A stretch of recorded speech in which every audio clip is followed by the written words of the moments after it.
ಇವತ್ತಿನ ಈ ವಿಡಿಯೋದಲ್ಲಿ ಇಂಡಿಯಾ ಪೋಸ್ಟ್ ಪೇಮೆಂಟ್ ಬ್ಯಾಂಕ್ನಲ್ಲಿ ನಾವು ಯಾವ ರೀತಿಯಾಗಿ ಒಂದು ಜೀರೋ ಬ್ಯಾಲೆನ್ಸ್ ಸೇವಿಂಗ್ ಅಕೌಂಟನ್ನು ಆನ್ಲೈನ್ ಮುಖಾಂತರ ಓಪನ್ ಮಾಡಬೇಕಂತ ನಿಮಗೆ ಈ ವಿಡಿಯೋದಲ್ಲಿ ತಿಳಿಸ್ಕೊಡ್ತೇನೆ. ಮೊದಲೇದಾಗಿ ಈ ಅಕೌಂಟನ್ನು ಓಪನ್ ಮಾಡಲಿಕ್ಕೆ ಕೇವಲ ನಿಮ್ಮದು ಒಂದು ಆಧಾರ್ ಕಾರ್ಡ್, ಪ್ಯಾನ್ ಕಾರ್ಡ್ ಇದ್ದರೆ ಸಾಕು. ಮತ್ತು ಆಧಾರ್ ಕಾರ್ಡ್ಗೆ ರಿಜಿಸ್ಟರ್ಡ್ ಮೊಬೈಲ್ ನಂಬರ್ ಲಿಂಕ್ ಇರಲೇಬೇಕು. ಅದಾದ ನಂತರ ಡಿಸ್ಕ್ರಿಪ್ಷನಲ್ಲಿ ಕೆಳಗಡೆ ಕೊಟ್ಟಿರೋ ಲಿಂಕ್ ಮೇಲೆ ಕ್ಲಿಕ್ ಮಾಡಿದರೆ ಈ ಆ್ಯಪನ್ನು ಡೌನ್ಲೋಡ್ ಮಾಡ್ಕೊಳ್ಳಿ. ಡೌನ್ಲೋಡ್ ಮಾಡಿದ ನಂತರ ಓಪನ್ ಮಾಡಿ, ಇಲ್ಲಿ open your saving account instantly new to IBPP ಅಂತ ಇರುತ್ತಲ್ಲ, ಅದರ ಮೇಲೆ ಕ್ಲಿಕ್ ಮಾಡಿ. ಕ್ಲಿಕ್ ಮಾಡಿದ ನಂತರ ನಿಮ್ಮ ಒಂದು ಸಿಮ್ಮನ್ನು ವೆರಿಫಿಕೇಷನ್ ಮಾಡಲಿಕ್ಕೆ ಕೇಳುತ್ತೆ. ಸೆಲೆಕ್ಟ್ ಮಾಡಿಕೊಂಡು ಸ್ಟಾರ್ಟ್ ಸಿಮ್ ವೆರಿಫಿಕೇಷನ್ ಮೇಲೆ ಕ್ಲಿಕ್ ಮಾಡಿ. ಅದಾದ ನಂತರ ಪರ್ಮಿಷನನ್ನು ಕೊಡಿ. ಅದಾದ ನಂತರ ಸ್ವಲ್ಪ ಹೊತ್ತು ವೆಯ್ಟ್ ಮಾಡಬೇಕಾಗುತ್ತೆ. ಅದಾದ ನಂತರ ಇಲ್ಲಿ ನೋಡ್ಬೋದು ಒಂದು ಒನ್ ಟೈಮ್ ಸಬ್ಸ್ಕ್ರಿಪ್ಷನ್ ಚಾರ್ಜ್ ಇದೆ, 149 ಪ್ಲಸ್ GST, ಟೋಟಲಾಗಿ 178 ರುಪೀಸ್ ಆಗುತ್ತೆ ಅದು.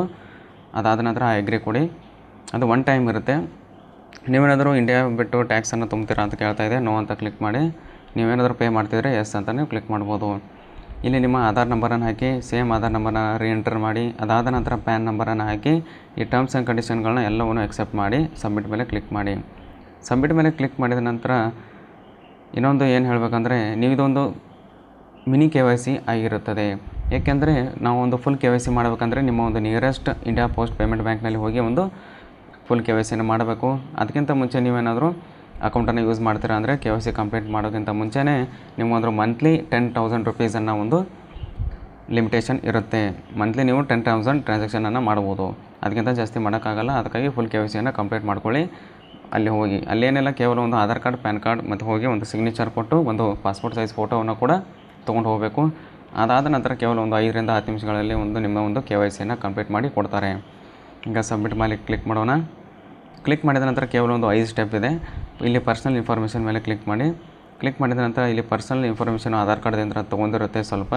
ಅದಾದ ನಂತರ ನಿಮ್ಮ ಒಂದು ಮದರ್ ಮೇಡನ್ ನೇಮ್ ಅಂದರೆ ನಿಮ್ಮ ತಾಯಿಯ ಒಂದು ಊರು ಯಾವುದನ್ನು ಅದನ್ನು ಹಾಕಿ. ಅದಾದ ನಂತರ ಅಂದರೆ ಊರಂದರೆ ಅವ್ರದ್ದಲ್ಲ, ಅವ್ರದ್ದು ಒಂದು ಸರ್ನೇಮನ್ನು ಹಾಕಿ. ಸರ್ನೇಮನ್ನು ಹಾಕಿದ ನಂತರ ನಿಮ್ಮ ಒಂದು ಮದರ್ ನೇಮ್ ಹಾಕಿ, ಇಮೇಲ್ ID ಯನ್ನು ಕೂಡ ಹಾಕಬೇಕು.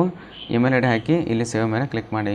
ಇಮೇಲ್ IDಗೆ ಒಂದು OTPಯನ್ನು ಸೆಂಡ್ ಮಾಡ್ತಾರೆ. OTPಯನ್ನು ಎಂಟರ್ ಮಾಡಿ ಸಬ್ಮಿಟ್ ಮೇಲೆ ಕ್ಲಿಕ್ ಮಾಡಿ. ಕ್ಲಿಕ್ ಮಾಡಿದ ನಂತರ ಈಗ ಪ್ಯಾನ್ ಮತ್ತು ಕಮ್ಯುನಿಕೇಷನ್ ಅಡ್ರೆಸ್ ಮೇಲೆ ಕ್ಲಿಕ್ ಮಾಡ್ತಾನೆ. ಈಗ ಒಂದು ಪರ್ಮನೆಂಟ್ ಅಡ್ರೆಸ್ಸು ಆಧಾರ್ ಕಾರ್ಡಿಂದ ತೊಗೊಂಡಿರುತ್ತೆ. ಕಮ್ಯುನಿಕೇಷನ್ ಅಡ್ರೆಸ್ಸು ಸೇಮ್ ಇದ್ದರೆ ಸೇಮ್ ಅಂತ ಹಾಕಿ, ಇಲ್ಲಾಂದರೆ ಅದನ್ನು ತೆಗೆದು ನಿಮ್ಮ ಒಂದು ಅಡ್ರೆಸ್ಸನ್ನು ಕೂಡ ಹಾಕ್ಬೋದು. ಸೇವ್ ಮೇಲೆ ಕ್ಲಿಕ್ ಮಾಡಿ. ಕ್ಲಿಕ್ ಮಾಡಿದ ನಂತರ ಇಲ್ಲಿ ನಾಮಿನಿ ಡೀಟೇಲ್ಸನ್ನು ಎಂಟರ್ ಮಾಡಿ. ನಾಮಿನಿ ಡೀಟೇಲ್ಸ್ನಲ್ಲಿ ನೀವು ನಿಮ್ಮ ನಾಮಿನಿಯ ನೇಮು, ಡೇಟ್ ಆಫ್ ಬರ್ತು, ಅವ್ರ ರಿಲೇಷನ್ಶಿಪ್ ಹಾಕಿ ಮತ್ತು ಅಡ್ರೆಸ್ಸನ್ನು ಚೆಕ್ ಮಾಡ್ಕೊಂಡು ಸೇವ್ ಮೇಲೆ ಕ್ಲಿಕ್ ಮಾಡಿ. ಮತ್ತು ಅವರ ಅಡ್ರೆಸ್ ಕೂಡ ಸೇಮ್ ಇದ್ದರೆ, ನಿಮ್ಮದು ಅವ್ರದ್ದು ಅಡ್ರೆಸ್ ಸೇಮ್ ಇದ್ದರೆ ಸೇಮ್ ಅಂತ ಕೊಟ್ಟು ಸೇವ್ ಮೇಲೆ ಕ್ಲಿಕ್ ಮಾಡಿ. ಕ್ಲಿಕ್ ಮಾಡಿದ ನಂತರ ಇಲ್ಲಿ ಅಡಿಷ್ನಲ್ ಇನ್ಫಾರ್ಮೇಷನ್ ಮೇಲೆ ಕ್ಲಿಕ್ ಮಾಡಿ. ಕ್ಲಿಕ್ ಮಾಡಿದ ನಂತರ ನಿಮ್ಮ ನ್ಯಾಷನಾಲಿಟಿ ಇಂಡಿಯನ್ ಇರುತ್ತೆ. ಮ್ಯಾರಿಟಲ್ ಸ್ಟೇಟಸನ್ನು ಚೆಕ್ ಮಾಡಿ, ಅನ್ಮ್ಯಾರಿಡ್ ಮ್ಯಾರಿಡ್ ಅಂತೇಳಿ. ಅದಾದ ನಂತರ ಆಕ್ಯುಪೇಷನ್ ನೀವು ಏನು ಮಾಡ್ತೀರಾ ಅದನ್ನ ಹಾಕಿ, ನಿಮ್ಮ ಇನ್ಕಮನ್ನು ಹಾಕಿ ಮತ್ತು ನಿಮ್ಮ ಎಜುಕೇಷನನ್ನು ಹಾಕಿ. ನೀವೇನಾದರೂ ಪೊಲಿಟಿಕಲಿ ಎಕ್ಸ್ಪೋಸ್ಡ್ ಇದ್ದರೆ ಅದನ್ನು ಎಸ್ ಇದ್ದರೆ ಎಸ್ ಮಾಡಿ, ನಾರ್ಮಲಿ ನೋ ಇರುತ್ತೆ ನೋ ಅಂತ ಕ್ಲಿಕ್ ಮಾಡಿ ಸೇವ್ ಮಾಡಿ. ಸೇವ್ ಮಾಡಿದ ನಂತರ ಇಲ್ಲಿ ಅಕೌಂಟ್ ಇನ್ಫಾರ್ಮೇಷನ್ ಮೇಲೆ ನಾನು ಕ್ಲಿಕ್ ಮಾಡ್ತೇನೆ.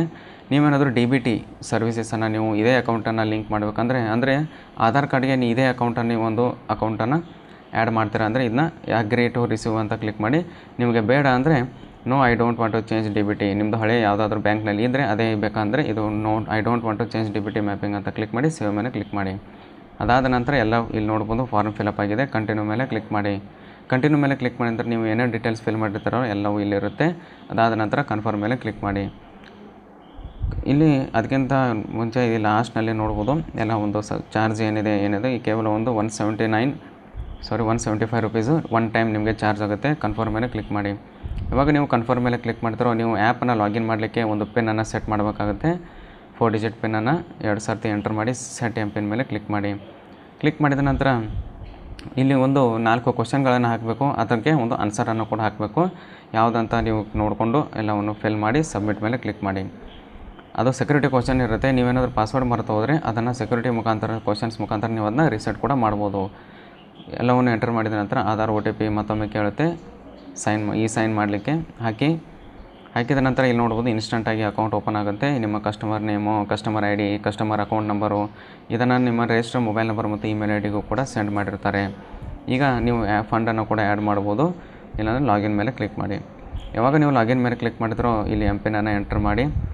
MPIN ಎಂಟರ್ ಮಾಡಿದ ನಂತರ ಇಲ್ಲಿ ಫಂಡನ್ನು ಆ್ಯಡ್ ಮಾಡಲಿಕ್ಕೆ ಕೇಳುತ್ತೆ. Minimum 200 rupees, maximum 10,000 per month limit ಇದೆ. ಈಗ KYC ಕಂಪ್ಲೀಟ್ ಮಾಡಿದಲ್ಲಿ ನಿಮ್ಮ ಮೇಲೆ ಯಾವುದೇ ರೀತಿಯಾದ ಲಿಮಿಟೇಷನ್ ಇರೋದಿಲ್ಲ. ಅನ್ಲಿಮಿಟೆಡಾಗಿ ನೀವು ಒಂದು ಅಮೌಂಟನ್ನು ಟ್ರಾನ್ಸಾಕ್ಷನ್ಗಳನ್ನ ಎಲ್ಲವನ್ನು ಮಾಡ್ಬೋದು. ಆ್ಯಡ್ ಫಂಡ್ಸ್ ಮೇಲೆ ಕ್ಲಿಕ್ ಮಾಡ್ತೇನೆ. ಆ್ಯಡ್ ಫಂಡ್ಸ್ ಮೇಲೆ ಕ್ಲಿಕ್ ಮಾಡಿದ ನಂತರ ನೀವೊಂದು ನಿಮ್ಮ ಡಿವೈಸ್ನಲ್ಲಿ ಸೇವ್ ಇರುವಂಥ ಒಂದು ಕಾಂಟ್ಯಾಕ್ಟ್ ಡೀಟೇಲ್ಸ್ ತೊಗೊಂಡು ಅಲ್ಲಿ ಕೂಡ ನೀವು ರಿಕ್ವೆಸ್ಟ್ ಮಾಡ್ಬೋದು.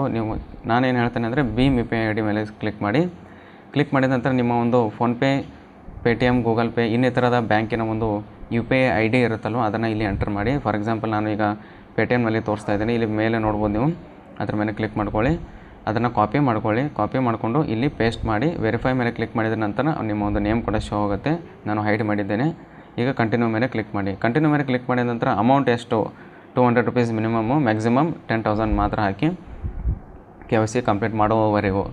ಈಗ ನಾನು ₹200 ಎಂಟರ್ ಮಾಡ್ತೇನೆ. ಎಂಟರ್ ಮಾಡಿ ಕಂಟಿನ್ಯೂ ಮೇಲೆ ಕ್ಲಿಕ್ ಮಾಡಿದ ನಂತರ ನೀವು ಯಾವ ಒಂದು U P I I D ಹಾಕಿರ್ತಾರಲ್ಲ ಅದಕ್ಕೆ ಒಂದು ರಿಕ್ವೆಸ್ಟ್ ಹೋಗಿರುತ್ತೆ. ಅದು ರಿಕ್ವೆಸ್ಟ್ ಹೇಗೆ ನೋಡೋದಂದರೆ ನಿಮಗೆ ಏನಾಗುತ್ತೆ, ಒಂದು ಮೆಸೇಜ್ ಕೂಡ ಬರುತ್ತೆ. ಈಗ ನೋಡ್ಬೋದು ಇಲ್ಲಿ ಪೇಟಿಎಮ್ಮಿಂದ ಬಂದಿದೆ. ಈ ಲಿಂಕ್ ಮೇಲೆ ನೀವು ಕ್ಲಿಕ್ ಮಾಡ್ಬೋದು. ಅಲ್ಲಿ ಆಗಲಿಲ್ಲ ಅಂದರೆ ನೀವು ಡೈರೆಕ್ಟ್ಲಿ ಆ್ಯಪನ್ನು ಓಪನ್ ಮಾಡಿದರೆ ಒಂದು ಪಾಪಪ್ ಮೆಸೇಜ್ ಕೂಡ ಸಿಗುತ್ತೆ. ಅಥವಾ ನೀವು ರಿಕ್ವೆಸ್ಟ್ ಸೆಕ್ಷನ್ನಲ್ಲಿ ಹೋದರೆ ಅಲ್ಲಿ ಕೂಡ ನಿಮಗೆ ಇದೊಂದು ಸಿಗುತ್ತೆ. ಈಗ ನಾನು ಪೇ ಮಾಡ್ತೇನೆ. ಪೇ ಮಾಡಿ ಯು ಪಿ ಐ ಪಿನನ್ನು ಎಂಟರ್ ಮಾಡಿದರೆ ಸಕ್ಸಸ್ಫುಲ್ಲಾಗಿ ಪೇ ಆಗುತ್ತೆ. ನಿಮ್ಮ ಅಕೌಂಟ್ಗೆ ಅದು ಬಂದು ಕ್ರೆಡಿಟ್ ಆಗುವಂಥದ್ದು. ಇಲ್ಲಿ ನೋಡ್ಬೋದು ಎಲ್ಲ ಸರ್ವಿಸಸ್ಗಳನ್ನ ಹೇಗೆ ಯೂಸ್ ಮಾಡಬೇಕಂತ ನಿಮಗೆ ಮುಂದಿನ ವಿಡಿಯೋದಲ್ಲಿ ತಿಳಿಸ್ಕೊಡ್ತೇನೆ. ಇಲ್ಲಿ ನಿಮಗೊಂದು ವರ್ಚುವಲ್ ಡೆಬಿಟ್ ಕಾರ್ಡು ಫ್ರೀಯಾಗಿ ಕೊಡ್ತಾರೆ. ಅದನ್ನು ಹೇಗೆ ಆ್ಯಕ್ಟಿವೇಟ್ ಮಾಡಬೇಕು ಮತ್ತು ಇನ್ನಿತರ ಫೀಚರ್ಸ್ಗಳನ್ನು ಹೇಗೆ ಯೂಸ್ ಮಾಡಬೇಕಂತ ಕಂಪ್ಲೀಟ್ ಮಾಹಿತಿಯನ್ನು ನಿಮಗೆ ಮುಂದಿನ ವಿಡಿಯೋದಲ್ಲಿ ತಿಳಿಸ್ಕೊಡ್ತೇನೆ. ಈ ವಿಡಿಯೋದಲ್ಲಿ ಇಷ್ಟೇ. ಇದೊಂದು best zero balance saving account ಆಗಿರುವಂಥದ್ದು. ಈ IBPS ಅಕೌಂಟನ್ನು ಓಪನ್ ಮಾಡಲಿಕ್ಕೆ ಏನೋ ಒಂದು ಬೆನಿಫಿಟ್ ಅಂದರೆ ಕೆಲವೊಂದಿಷ್ಟು ಸರ್ವಿಸಸ್ಗಳು, ಸ್ಕೀಮ್ಗಳಿದ್ದಾವೆ ಇಂಡಿಯಾ ಪೋಸ್ಟ್ನಲ್ಲಿ. ಅದನ್ನು ನೀವು ಅವೈಲ್ ಮಾಡಿಕೊಂಡು ಈಸಿಯಾಗಿ ನೀವು ಅದನ್ನ ಕನೆಕ್ಟ್ ಕೂಡ ಮಾಡ್ಬೋದು ಅಕೌಂಟ್ ಮುಖಾಂತರ. ನಿಮಗೇನಾದರೂ ಕ್ವೆರೀಸ್ ಇದ್ದರೆ ಕಮೆಂಟ್ ಬಾಕ್ಸ್ನಲ್ಲಿ ತಿಳಿಸಿ. ಇನ್ನಿತರ ಜೀರೋ ಬ್ಯಾಲೆನ್ಸ್ ಅಕೌಂಟನ್ನು ಹೇಗೆ ಓಪನ್ ಮಾಡೋಕ್ಕಂತ ಕಂಪ್ಲೀಟ್ ಮಾಹಿತಿಯನ್ನು ತಿಳಿಸ್ಕೊಟ್ಟಿದ್ದೇನೆ. ಆ ಎಲ್ಲ ವಿಡಿಯೋಗಳ ಲಿಂಕನ್ನು ನಾನು ಡಿಸ್ಕ್ರಿಪ್ಷನಲ್ಲಿ ಕೊಟ್ಟಿರ್ತೇನೆ. ಅಲ್ಲಿಂದ ಹೋಗಿ ನೀವು ನೋಡ್ಬೋದು. ಈ ವಿಡಿಯೋದಲ್ಲಿ ಇಷ್ಟೇ. ಇದೇ ರೀತಿಯಾದ ಬ್ಯಾಂಕಿಂಗ್ ಮತ್ತು ಫೈನಾನ್ಷಿಯಲ್ ರಿಲೇಟೆಡ್ ವಿಡಿಯೋಸ್ಗಳಿಗಾಗಿ ನೀವಿನ್ನೂ ನಮ್ಮ ಚಾನಲ್ ಸಬ್ಸ್ಕ್ರೈಬ್ ಮಾಡ್ಕೊಂಡಿಲ್ಲ ಅಂದರೆ ಸಬ್ಸ್ಕ್ರೈಬ್ ಕೂಡ ಮಾಡ್ಕೋಬೋದು. ಮತ್ತೆ ಮುಂದಿನ ವಿಡಿಯೋದಲ್ಲಿ ಸಿಗೋಣ.